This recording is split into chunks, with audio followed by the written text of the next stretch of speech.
Au nom du Père, et du Fils, et du Saint-Esprit. Amen. Sœurs et frères très chers, bonjour. Juste avant de monter au ciel, Jésus conclut sa mission par l'envoi en mission de ses disciples, pour signifier que la mission des disciples s'inscrit dans le prolongement de celle du Maître. Allez de toutes les nations, faites des disciples, baptisez-les au nom du Père, et du Fils, et du Saint-Esprit. Oui, frères et sœurs, en célébrant la solennité de la Sainte Trinité, nous professons que la Trinité est l'identité éternelle de Dieu. Le Père, le Fils et le Saint-Esprit, trois personnes, mais un seul et même Dieu. Cette réalité n'est pas de l'ordre d'une démonstration mathématique ou chimique, mais du mystère divin qu'il convient d'accueillir dans la foi. Dieu est Trinité, autrement dit, Dieu est relation, Dieu est amour. Or, l'amour ne peut pas être égocentrique. L'amour se donne, l'amour se partage. C'est ainsi que le Père aime le Fils et le Fils aime le Père. L'Esprit Saint procède du Père et du Fils. Autrement dit, l'Esprit Saint est le trait d'union entre le Père et le Fils. Chacune de ces trois personnes se distingue par son attribution. Le Père est le Dieu créateur. Le Fils est le Dieu sauveur. L'Esprit Saint est le Dieu sanctificateur. Pourtant, les trois sont substantiellement un. Voilà le mystère de la Trinité que les scientifiques les plus célèbres n'arriveront jamais à expliquer. Comme le Christ lui-même l'a enseigné à ses disciples, nous avons été baptisés au nom du Père et du Fils et du Saint-Esprit. Donc, de par notre baptême, la Trinité est désormais notre ADN chrétien.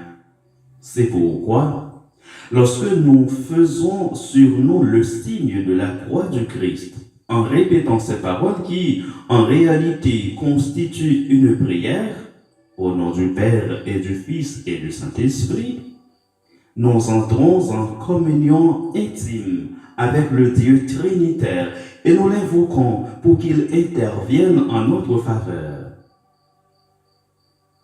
En méditant sur l'amour profond qui circule entre les personnes divines, nous ne pouvons pas ne pas penser à nos familles, car celles-ci sont le lieu par excellence d'incarnation de l'amour divin. Ça nous fait mal au cœur de penser à toutes les blessures qui rongent les familles aujourd'hui. Nous ne pouvons qu'invoquer la Trinité Sainte d'intervenir en leur faveur. En célébrant aujourd'hui la solennité de la Trinité Sainte, nous fêtons les mamans qui, d'une certaine manière, participent au plan créateur de Dieu le Père en mettant la vie au monde. Tandis que nous arrivons au terme du mois de mai qui est consacré à la Vierge Marie, Mère de Jésus, Mère de Dieu, nous voulons nous unir à Jésus pour vous couronner d'honneur dès ici-bas, chère maman, pour tous les sacrifices consentis en assumant vos responsabilités de mère de famille, afin d'être les symboles de bienveillance, sensibilité, affection, douceur et fermeté. Bref, toutes les qualités nécessaires à la croissance humaine et spirituelle d'un enfant. Nous pensons à celles qui nous ont précédés dans le ciel. En partageant la gloire de Marie, Reine du ciel et de la terre, nous sommes sûrs qu'elle nous aime encore et toujours, et qu'elle intercède pour nous auprès de Jésus. En revanche, nous demandons pardon pour toutes celles qui ont fui leur responsabilité de mère et d'épouse, ou tout simplement celles qui n'ont pas compris ce que c'est d'être mère. Enfin, nous prions pour toutes les femmes qui souffrent de ne pas avoir d'enfants, alors que dans leur cœur, il y a toutes les qualités des mères affectueuses. Soyez toutes bénies et exultez de joie, car vous êtes les mères des anges.